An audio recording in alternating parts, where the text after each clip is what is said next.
বন্ধুরা সবাইকে আসসালামু আলাইকুম। তো বন্ধুরা, এখানে আমি নুডলস রান্না করব। এই জন্য নুডলস বসিয়ে দিয়েছি সিদ্ধ করতে। আর এখানে সেমাই রান্না করেছি, লাচ্চা সেমাই দুধ দিয়ে।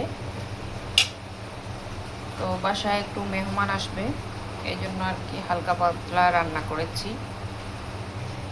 এখানে করেছি হচ্ছে পোলাও রান্না, মাছের ফ্রাই করেছি, পেঁপে ভাজি করেছি এখানে, আর এখানে শাক রান্না করেছি, আর এখানে করেছি গরুর মাংস রান্না।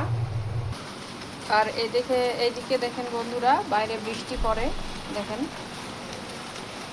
কলার গাছ একদম ভিজে গেছে। এই যে কলাও ধরেছে। তো সবাই ভালো থাকবেন বন্ধুরা, সবাইকে আসসালামু আলাইকুম।